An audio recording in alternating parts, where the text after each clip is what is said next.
সৈয়দ ওয়ালিউল্লাহের কালজয়ী উপন্যাস লাল সালুর জগতে আপনাদের স্বাগত।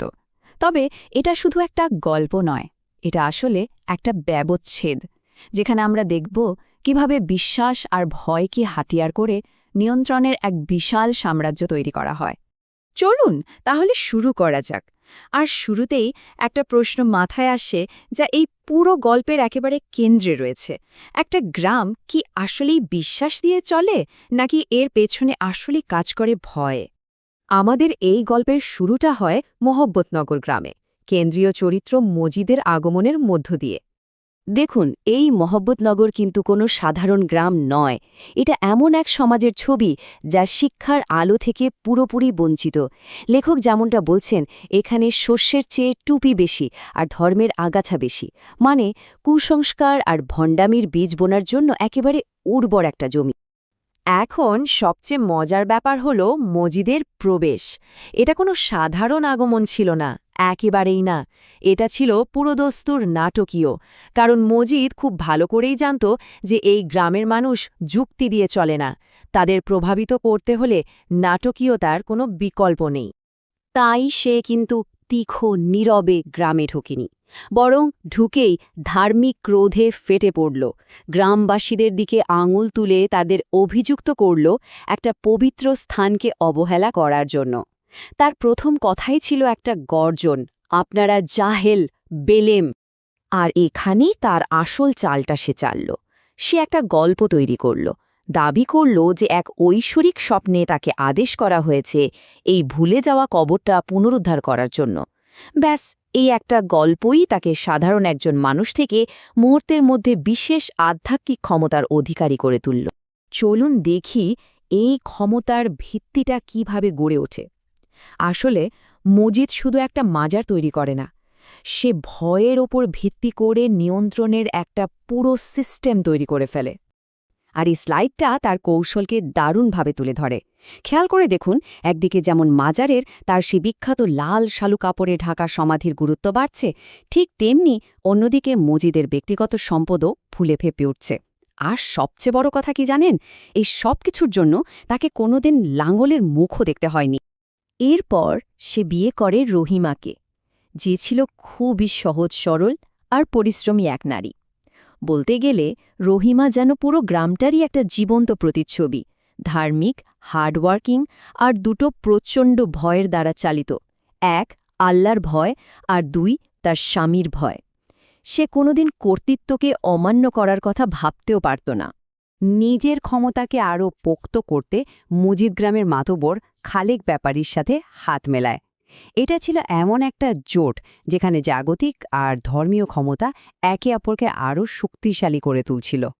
মজিদের আসল নিষ্ঠুরতাটা আমরা দেখতে পাই যখন সে হাসুনের বাবার মতো একজন বৃদ্ধকে সবার সামনে অপমান করে, তার জীবনটাই ধ্বংস করে দেয়। আর এটা সে করে শুধু একটা বার্তা দেওয়ার জন্য যে তার ক্ষমতা প্রশ্নাতীত আর তাকে অমান্য করার পরিণাম কতটা ভয়ঙ্কর হতে পারে। কিন্তু কোনো সাম্রাজ্যই তো চিরস্থায়ী হয় না, তাই না? খুব শীঘ্রই মজিদ তার যত্ন করে গড়ায় পৃথিবীতে ভেতর এবং বাইরে দুই দিক থেকেই হুমকির মুখে পড়ে। ক্ষমতার সংকটটা আসে পাশের গ্রাম আওয়ালপুর থেকে, যেখানে এক নতুন পীরের আগমন ঘটে। তার মাজার কিন্তু মজিদের মতো সাধারণ না, তাকে নিয়ে ছড়ায় সব অবিশ্বাস্য অলৌকিক গুজব, যেমন সে নাকি মৃতকে বাঁচিয়ে তোলে, সূর্যকে ধরে রাখে।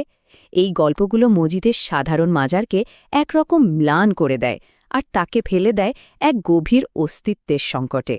আর এখানেই মজিদ তার সবচেয়ে ভয়ঙ্কর রূপের সামনে আসে।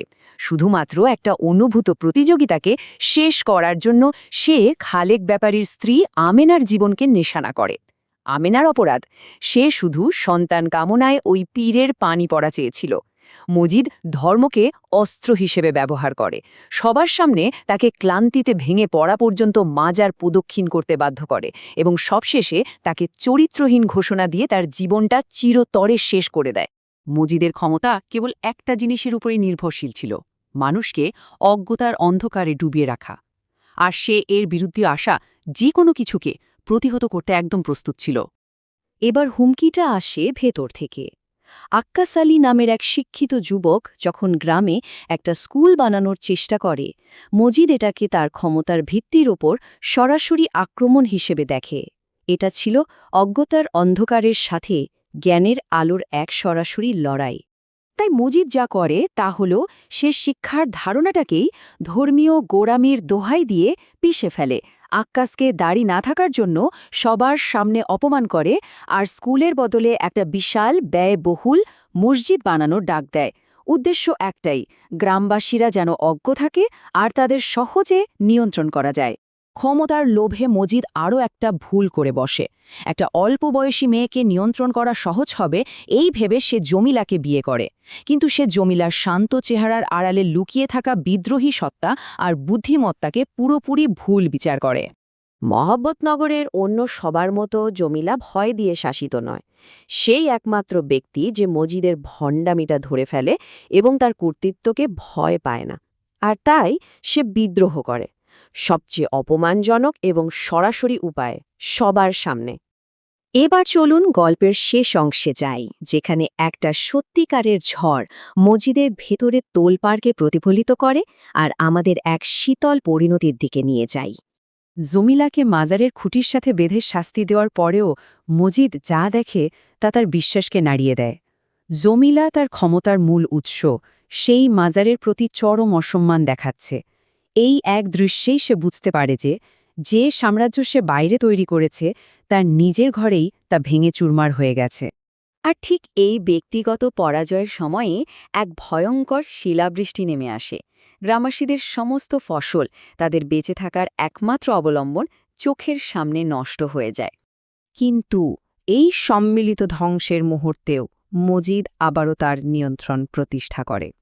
গ্রামবাসীরা যখন তাদের সর্বস্ব হারিয়ে হাহাকার করছে, তখন সে তাদের বলে যে বিলাপ করাটাও পাপ। তাদের একমাত্র আশ্রয় হল সেই অন্ধবিশ্বাস যা সেই প্রথম দিন থেকে তাদের শিখিয়েছে। আর এখানেই উপন্যাসের চূড়ান্ত আর সবচেয়ে মর্মস্পর্শী উপলব্ধিটা আসে। মজিদ হয়তো তার ভেতরের আত্মবিশ্বাস হারিয়েছে, কিন্তু গ্রামবাসীদের ওপর তার নিয়ন্ত্রণ আগের চেয়েও অনেক বেশি শক্তিশালী হয়ে গেছে। কারণ তাদের নিজেদের আর কোনো দৃষ্টি নেই, তাদের চোখ এখন কেবল সে অন্ধবিশ্বাসের এক পাথর যা মজিদ নিজের তিলে তিলে তাদের জন্য খোদাই করে গড়ে তুলেছে।